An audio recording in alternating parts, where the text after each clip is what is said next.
Hello there and welcome to my YouTube channel, Julie McNeil Crafts. So exciting today because I am going to be making something as part of the Samantha K design team that is going to be featured on Hachanda.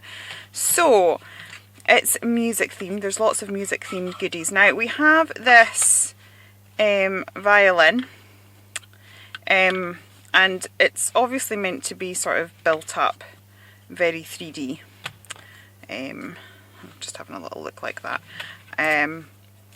Which is awesome. However, me being tight, I'm gonna pull it apart because I'm thinking that, you know, I could make something with these bits separately and make a completely separate violin. So I'm thinking that I could, you know, manage to work something out that would look like an instrument in its own right. So I'm going to put that part aside. And I am just going to use the base part because I do quite like the fact it's going to come off and have the bit underneath. So I'm going to use just that part and the bow for my make. Now I am just going to show you some gorgeous papers I have. I have these beautiful vintage music papers with notes on them that somebody, either as they were learning or something, has gradually put on. So these were something I acquired from a charity shop. I think I had, just trying to see if there's a date on this at all. I can't see a date just now. But yeah, it's very old. Whatever it is, it's very old anyway. So I managed to acquire these from a local charity shop. A while back they had this thing that you could have, what was it? They were just trying to have a clear out, so it was as many books as you could fit in your bag for £5. And I knew they were doing it, so I came with a big massive Tesco bag and I got loads of stuff, which was lovely. So I just thought, what better opportunity to use this beautiful paper. So I'm thinking in my head I want to have like a soft floral, pretty, really vintage look, sort of wooden plaque with the violin. So I'm going to stick this down with some gel medium, and then I am going to put some gesso over it, some clear gesso, and then I think I'm going to go in with some soft pinks and then possibly even some crackle paste. So what I will do is I will just pop you on speed up while I'm putting the papers down and the clear gesso on.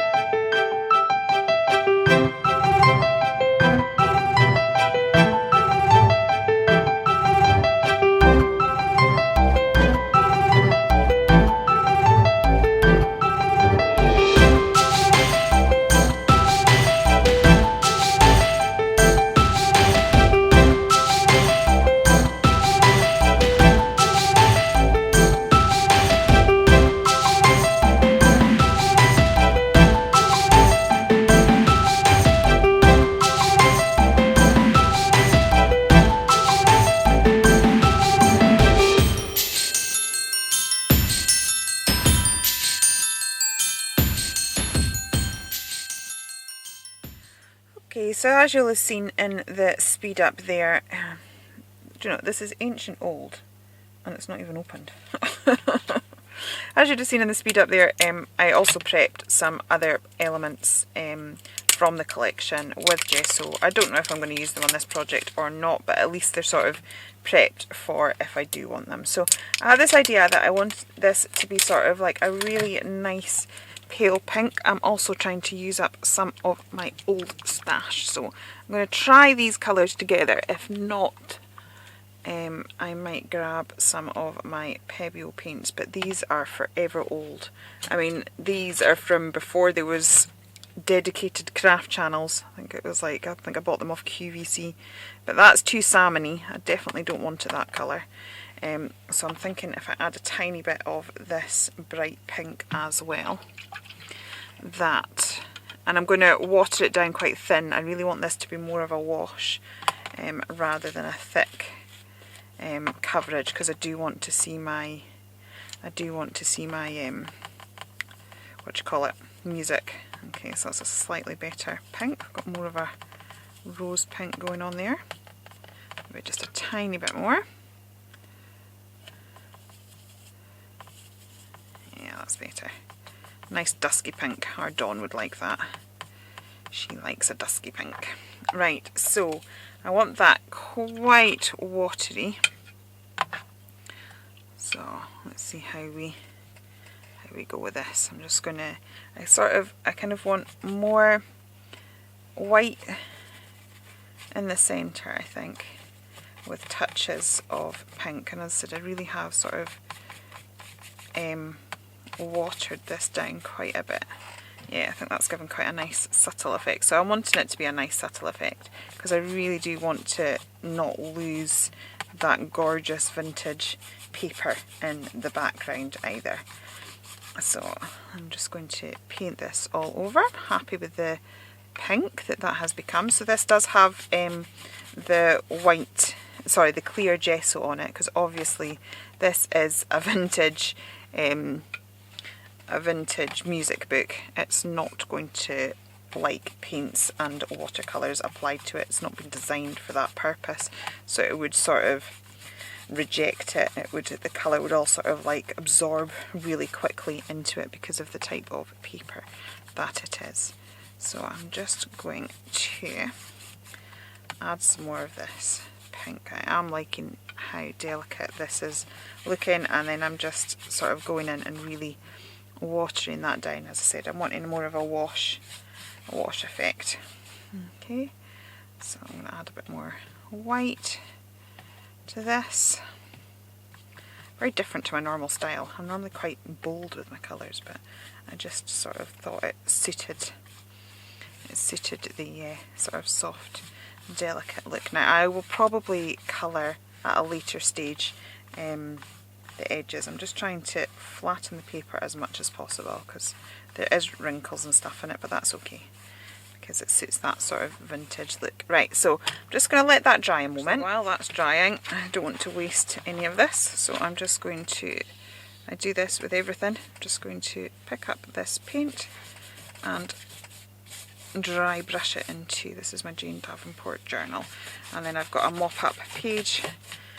It's amazing how when you're doing journal pages and stuff, it's so much easier to do it once there's something down. Sort of the blank page can be a bit scary, but once you've got a paint on, you have a bit of a starting point. So yeah, that's me just used that up on that journal there, and we will come back to that at a later day.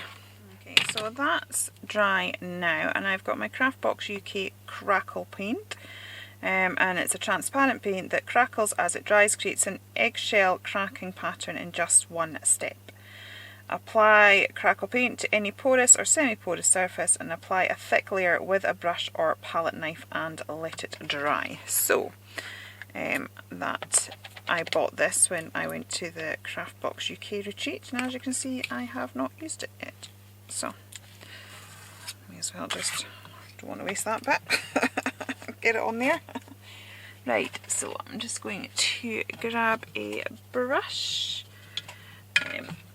This one has been in water, but it's also, I've been using it to apply my gel mediums and things, so rather than accidentally damage more than one brush, I'll just give that a wee dry. So I'm just going to apply this all over this project. So I'm going to do some areas quite thick, possibly around the edges so that I get nice big cracks, and other areas a bit thinner. So like these middle bits, most of it's most likely going to be covered by the violin anyway, so I can go a bit thinner.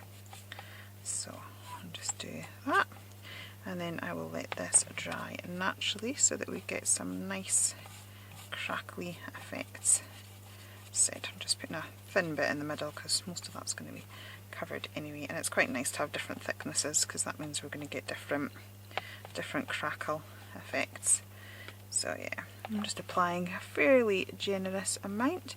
Now I want to see how this background turns out before I decide what I am doing with my violin, because I want to see how this looks first, and then I'll have an idea of what, I've got a few ideas of what I'd like to do to the violin, but I want to see how it looks against this background. So I'm just going to leave that to dry, and I'll probably either be back to this later today or tomorrow. Okay, so that's dried and we've got a good crackle on that. I'm going to try and emphasise the crackle a little bit more. So I'm just going to try and rub some gesso. I'm just going to get it on my finger and rub some gesso over that just to emphasise the crackle. I might actually get some of the paints out as well, and then we can see how. So I've just put some paint into my palette just to make it a little bit easier. As I said, hopefully we will be able to emphasise the crackle elements. Ow! Just a little bit, just be careful though, because some of the crackles are a little bit sharp. So I'm just going to sort of white this out a little bit more. I think I kind of want a sort of heavier white element at the edges, just to sort of frame it a little bit. So quite often I frame with black, but this time I'm going to sort of frame with a white hue. So I'm just going to pop you on fast forward while I do this, because if I do it too fast I'm going to lose the crackle, but I'm also aware that you don't want to watch hours of me doing this.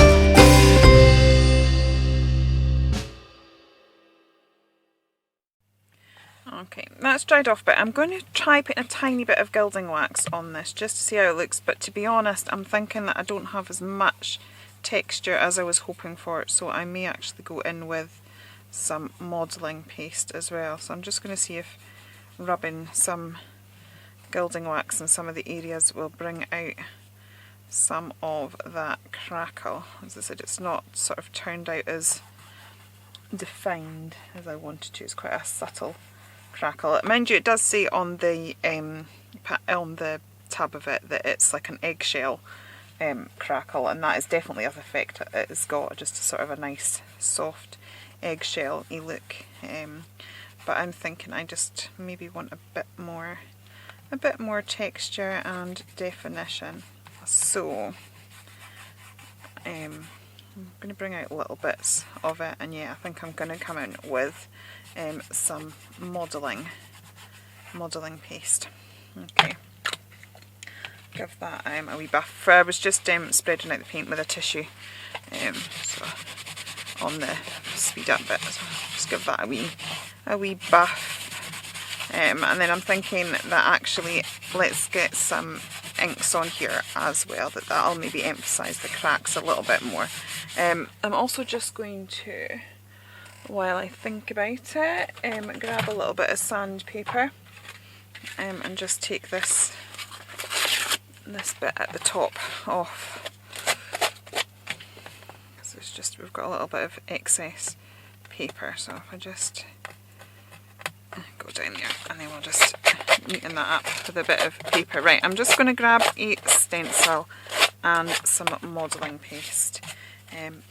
Okay, so I have some Pebeo modelling paste. It was a sort of a kit of various Pebeo mediums, so you could try them out.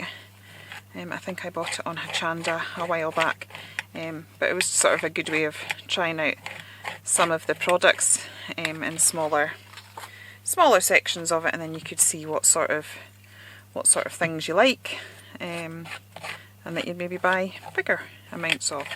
So I don't like my stencils overly even, so I'm not putting it on straight. I'm just, as I said, trying to create just a little bit of texture in various places.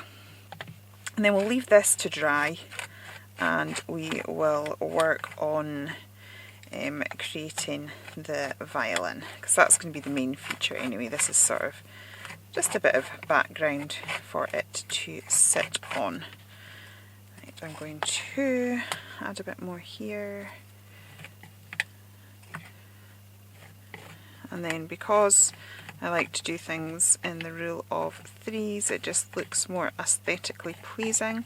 It's because the brain chooses this or that. So apparently if you look at sales, it's quite often in even numbers because the brain's either looking at that or that, but you very rarely get sales done in threes, because the brain can't choose between this, that or that.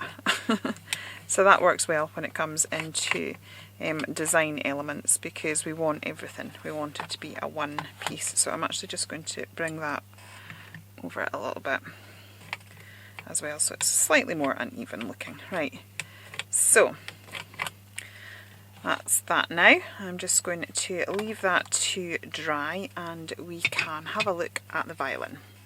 Okay, so I've decided I am going to build the violin up with all the different layers. I'm also thinking that it'd be quite nice to have the music sheet peeping through the cutout parts of the violin. So I am just going to add this music sheet to this element here. Just going to make sure that it's the ripping and tearing I haven't lost any of the music part. I just need to pull that down a bit further, I think. Okay, and we'll just stick that on there so that we have the music sheet just popping through the cutouts there. Okay, and for the rest of the violin at this moment in time, all I'm going to do is just to cover it in white paint. So I have got my Delusions white acrylic paint, and I'm just going to give it a good coat of that, and I think I'll just pop you on fast forward while I do this bit too.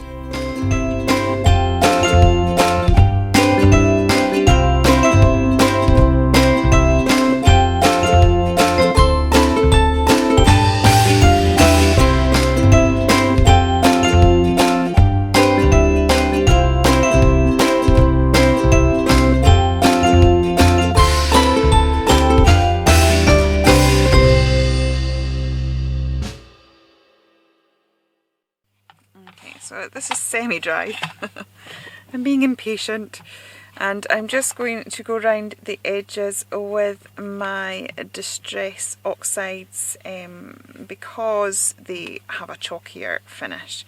So that's going to kind of go with the look that I'm trying to create, a sort of distressed, shabby chic, vintagey sort of look. So I'm going on first with my picked raspberry. It's a bit wetter down there, that's okay, and then I'm going to go in with Vintage Photo to knock that back a little bit, and then I am going to sand it back slightly. So the other bits aren't dry, but I'm going to be doing this sort of same technique with all of them. So that's the picked raspberry, and now I'm going to grab my vintage, oops, that's a bit heavier than I had expected, so I'm just going to, oops, wipe some of that back. Right, let's get the pink back on there.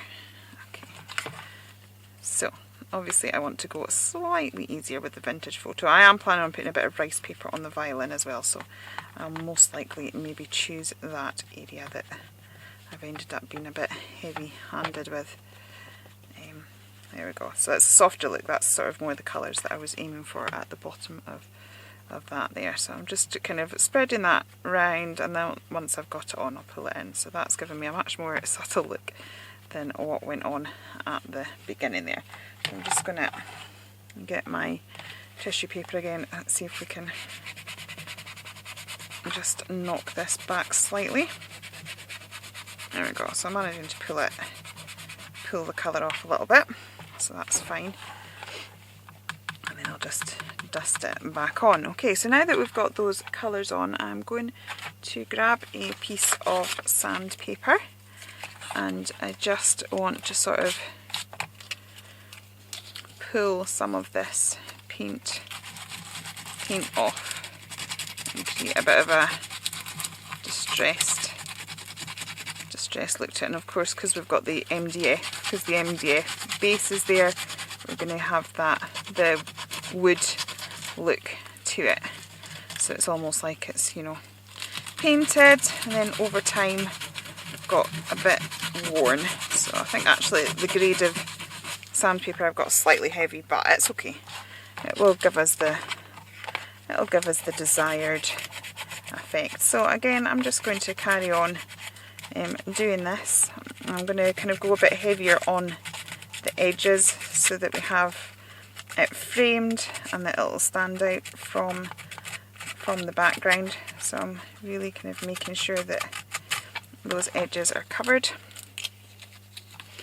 And I'm just, as I said, just going to sort of lightly scratch some of this. This is Stamperia rice paper, and I'm just going to tear out the bit that has the lace and the music notes to start off with, and then I will build up from there. So I'm just using water. You can see it's slightly dirty water. I've got a bluish tinge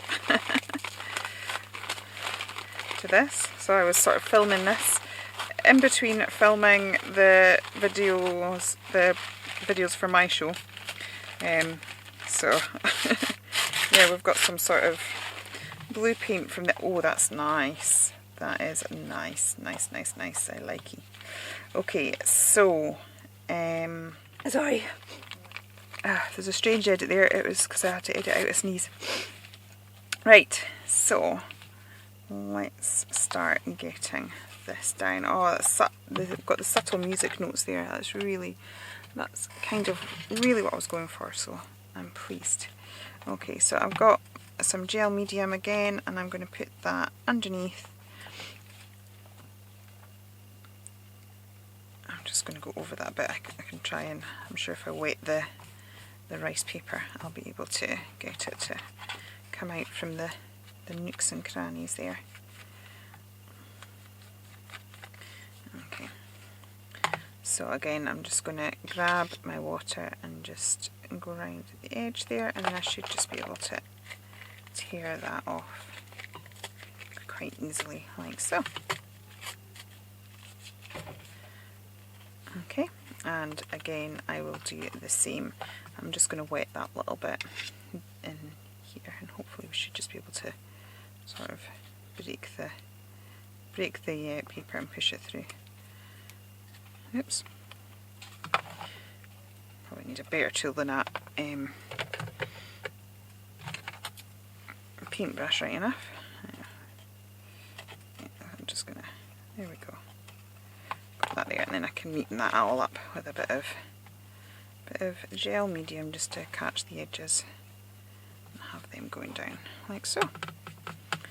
Okay. I'm liking this so far, so that's good. I feel like I've been faffing quite a lot with this project and wondering if it is actually going to go anywhere, so it's nice to actually it's nice for it to feel like it's taking a direction. So let's stick some more of this beautiful paper down, and it goes so well, and the colours go so well. So I'm really chuffed with that. So just again tear it around the edges, and then we'll just pop that, seal the edges with the gel medium, and let that dry. Okay, put a bit around there. So I'm just going to gradually build this up. And I think it's looking quite pretty, which is all good. That's that's what we want. So if I just pull in my board that I've accidentally thrown stuff on, so that's going to affect the texture, it will have something that's looking a bit like that. So I think all those colours go really well. Right, so I am just going to again grab, I might just put a bit more, actually I've got some music detail on that. I'm just going to add a bit more to the top here. Have it going up the, I don't even know what this is called. I am so not musical in the slightest at all. My nan once tried to teach me piano because she used to do piano forte. She taught my cousin. My cousin was very musical. And she tried to teach me, and I think she gave up after a couple of lessons. Decided I was unteachable. So yeah, music obviously wasn't the way forward for me.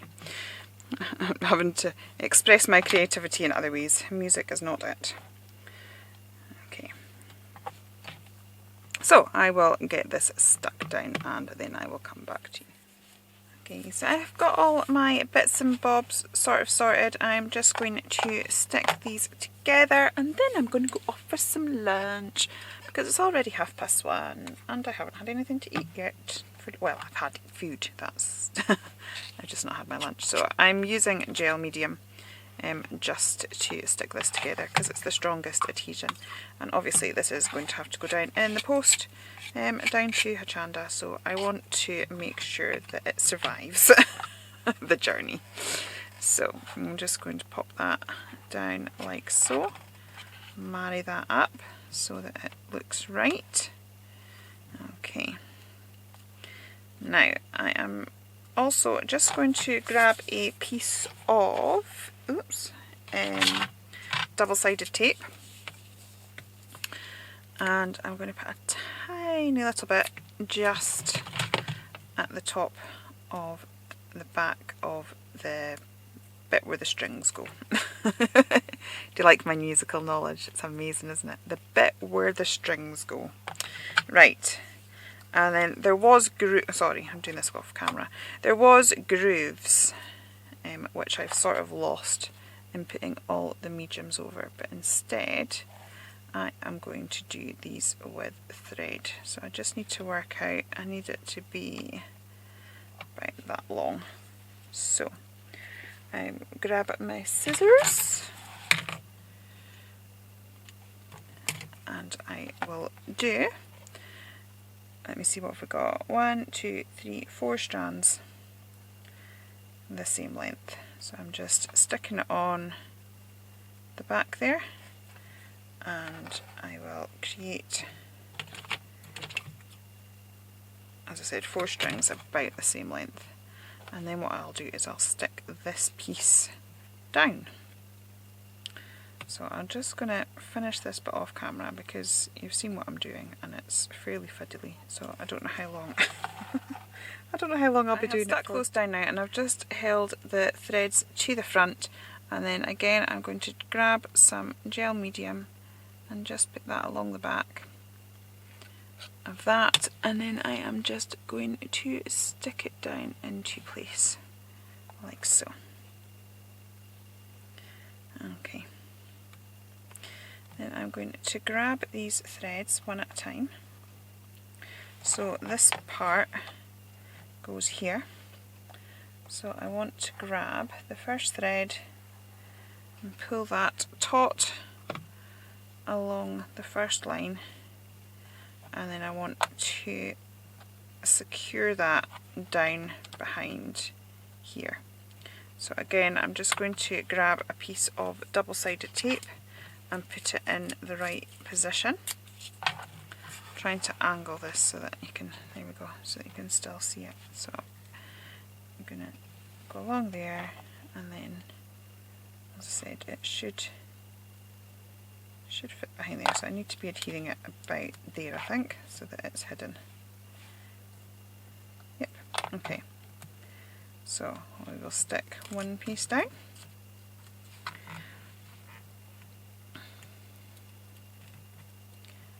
Just going to lift that so it's easier for me to stick the threads to. Okay, and then I'll get the second one, and again bring it down to where it should be and stick it to that tape. Oops. proving a bit tricky because my finger is choosing to stick to it as well. Okay, so I'm trying to also roughly go so that it will meet up where it's supposed to at the end here. So we'll just get those 4 stuck down.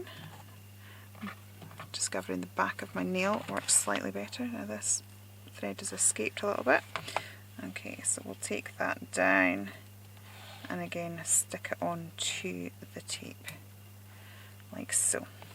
Okay, I think I'm actually missing 1 piece of string.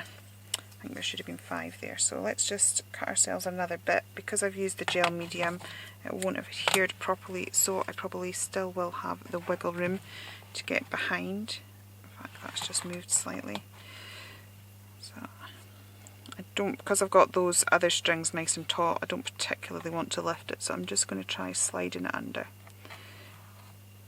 for just now, and hopefully the gel medium that's already under there should grab hold of it and it'll stick tight.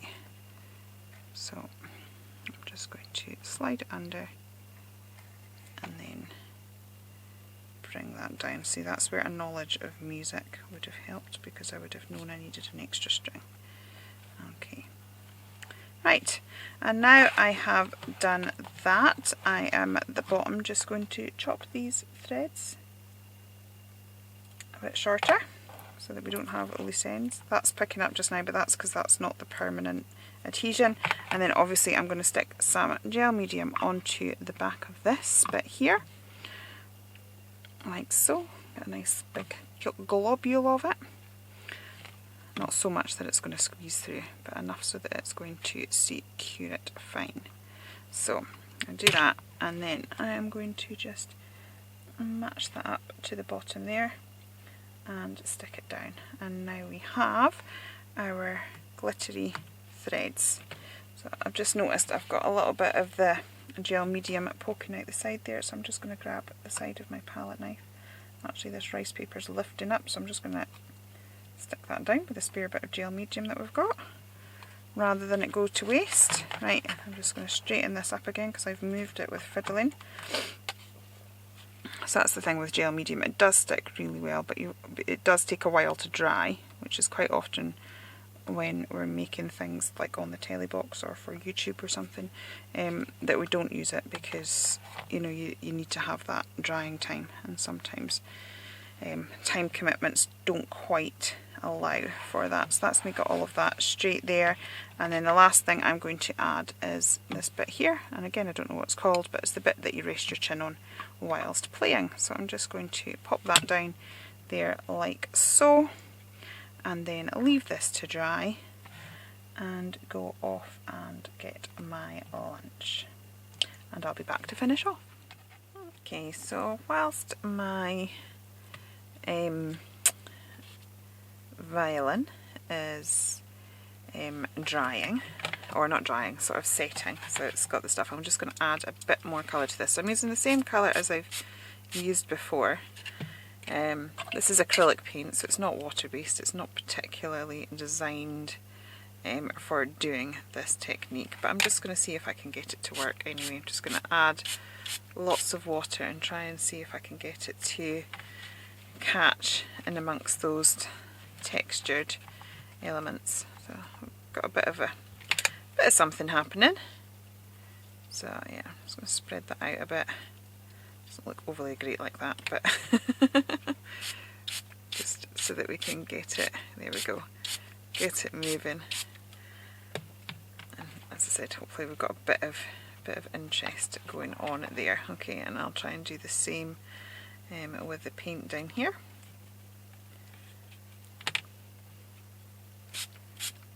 And then I'll probably sort of assemble the piece together before sort of keeping fiddling, because we want it all to work cohesively as a whole. But yeah, that's just given it a bit more added interest that it was needing. I did want a soft vintage look, but it was just looking a little bit too bland. Now, I don't like the way the water of those two elements have run together, so I'm just going to grab a tissue. I'll just lift that bit there. So I've got a few colours going there, and as I said, it's sort of catching in between, which is kind of what I was sort of wanting to achieve with the crackle, but it didn't quite turn out as planned. So that's the thing, if something doesn't quite turn out as you'd thought, just keep playing till you're comfortable. So now I'm not overly thrilled with that gold, so I'm just going to put a wash of paint over that particular bit. It's a bit too stark, a bit too bright, so I'm just gonna, I'll pull that back, just dab it, and then I'll maybe just wipe a bit of gesso on there as well. Okay, so I'll need to wait for all the elements that I've got going on to dry a little bit, and then when we have, we'll come back and sort of put it together and embellish it and all of that sort of stuff. Okay, so I'm just going to leave that to dry now because I've added that bit of gesso on that side. I'm just going to do a little bit this side as well so it marries together a little bit better. Okay, so I just want to adhere my violin to the background. I'm really pleased with how this is looking so far. So as always, it is going to stick better with gel medium, but I kind of want to get on and get this project done. So I'm going to put a generous amount of gel medium on, but what I'm also going to do is I'm just going to add a little bit of hot glue. So it's a little bit like sometimes we use like a 3D foam or a tape to stick stuff down, and that gives it an immediate adhesion, but we also add a bit of white glue to the background. So same principle, I'm doing this so that it will stick down straight away so that I can start working on the next stage of this, but it's also got that gel medium, and when that dries properly that'll give it a permanent hold. So I'm giving myself a temporary fix so that I can keep going, but I've also got that permanent fold so that this project will sort of take abuse and survive. Okay, so I'm just going to turn off my hot glue again, and we'll go on to do some shadowing. Okay, so I'm going to go on to the shadowing stage of my project. If you watch me regularly, you will be aware that this is a technique that I do a lot. I have pulled out my Derwent Intense and I've got the red oxide. So I'm going to start off with this colour and see if it will work. I've gone for it because it's a sort of a peachy brown, and so I'm thinking it will work with the colour tones of the project. Now the reason I use an Inktense pencil is I find this technique easier to do with a watercolour because it seems to give me more control. If I try and use a graphite pencil, which sometimes I do and a lot of people do, I personally find I struggle to maintain the control of how dark it goes and things like this, where I seem to find that I personally manage to work out, I personally manage to get a finish that I prefer, a more softer blend. The reason I stick with my Inktense pencils is because they have the properties of watercolour. So as you work with them and wet them like this, they will move like a watercolour, but once they are dry, they are an ink, they are permanent, so I can then start playing with some of my other mediums on top and it's not going to move. So when I'm doing mixed media, I do like that element about the Inktense product. The reason I do this is everything in life has shadows. So like even if I just put my hand, you know, you can see Alice Keegan does that a lot in her lessons, but you can see how much darker that is when something is in front of it. If that helps to give things definition, it helps to make things make sense, because in life our brain is used to seeing a shadow behind an object. It creates a very 3D element because the darker colours recede to the background, pushing the lighter ones forward. So it makes your project make sense to your brain, but it also just sort of adds that extra level of dimension.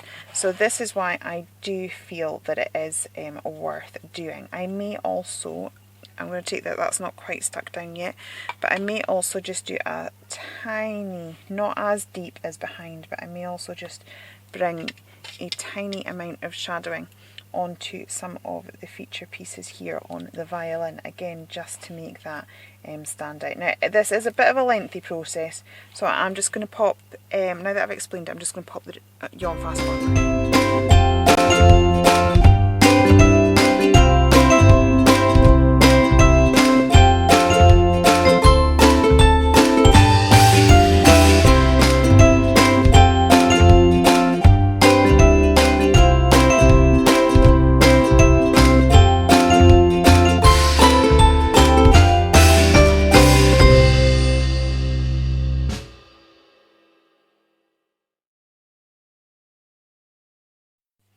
Okay, so now it's time to add all the embellishments.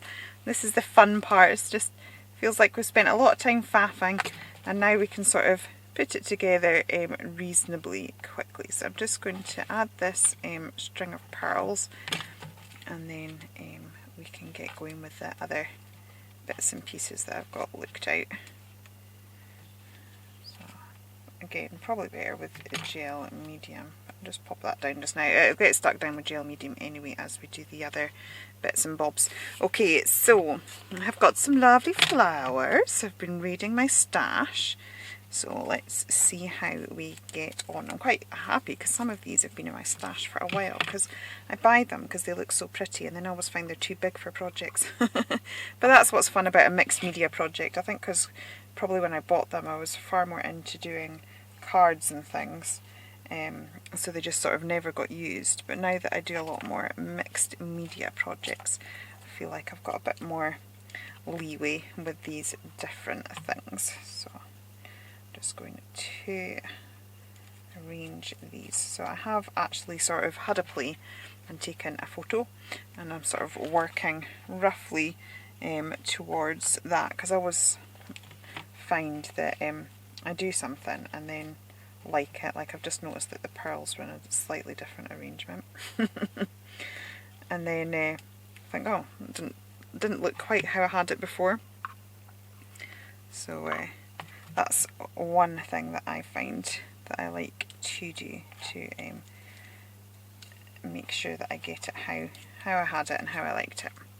So I'm just running out of this gel medium too. I think I'm actually going to have to order some gel mediums. I think both of my staple gel mediums are sort of gone now, so I will have to restock up. So yeah, I'm just adding these bits of flowers here, getting them to stick down, and then what I'll do is I'll add a bit of sort of a few extra embellishments. I'm just going to pause the camera because that's somebody phoning my daughter. Okay, so I'm not following my picture anymore now because I've just handed my phone over to my daughter. She's 8, so she doesn't have a phone of her own, but obviously her friends sort of keep in touch, and it's important whilst they're in this very strange situation that they're able to sort of still have some sort of interaction with their friends. So it means that I quite often lose my phone throughout the day, but that's okay. So I'm going to just build up some flowers this side as well. Okay. So yeah, let's see how we go. But now that it's kind of getting to the end, it's sort of what I was hoping for. I was wanting like a really soft, pretty, vintage, shabby chic sort of look, and I think we're getting there. I think we're getting what I was aiming for, so that's all good. I like that. Just gonna create a bit of a loop with this. Oops. Don't use pearls very often in projects, to be honest. I always find I struggle to get on with pearls as well. They're the sort of things that I tend to have because they're pretty, so you sort of accumulate them, but I never quite know what to do with them.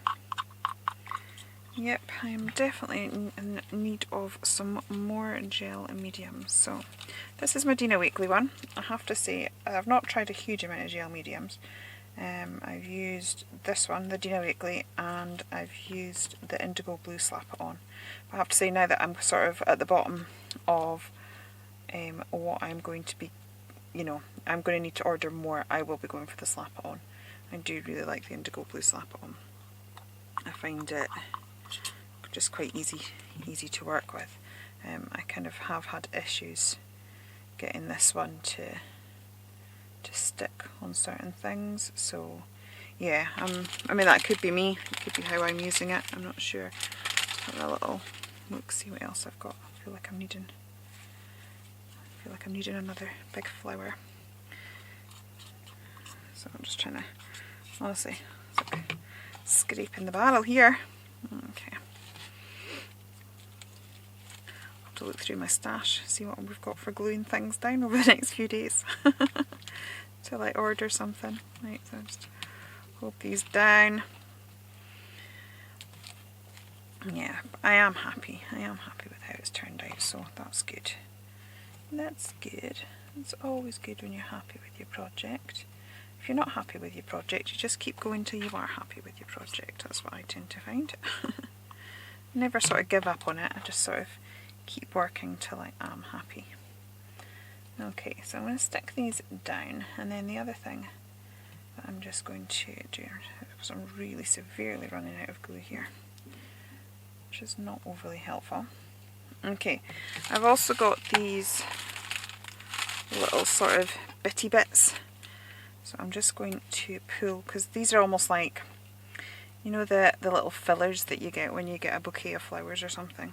But it's amazing the difference they make just having bits and pieces like that sort of in amongst everything. So I'm just going to add some of those, and then I will be back with you.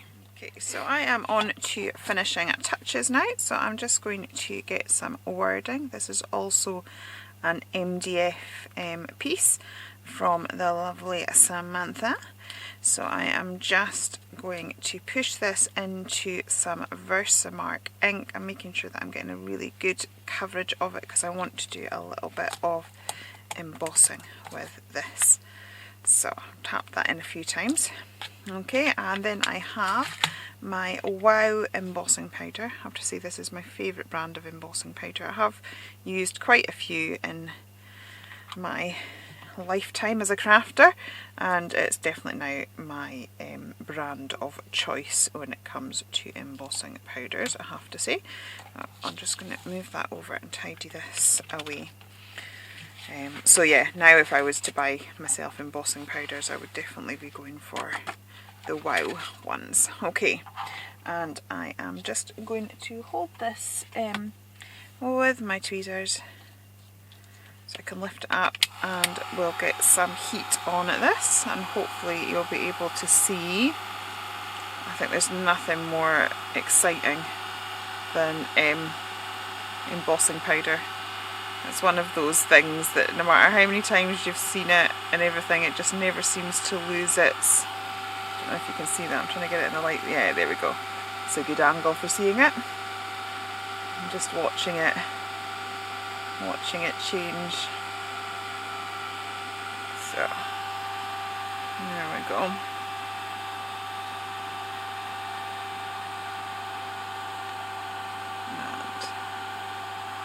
It's just looking lovely. Love it. Love it, love it, love it. Such a simple technique, but so exciting. I'll tell you a funny story about embossing powder once I have finished that. Okay.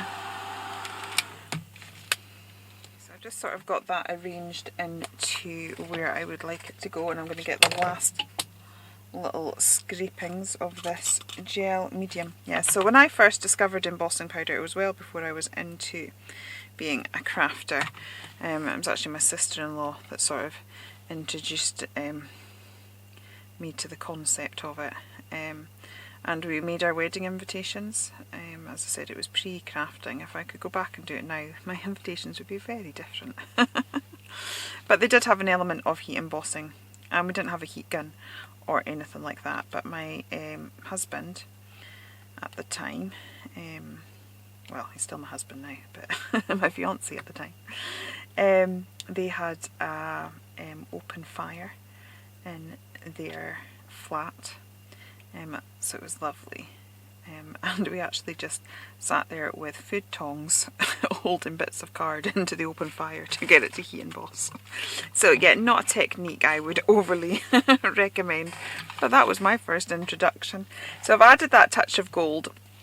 Now because of that, I'm just going to give the whole project a gold edging with some gilding wax. I'm just going to go along the edges of the MDF there, and then just bring a tiny amount overlapping it a bit, just to create a bit of a gilded frame.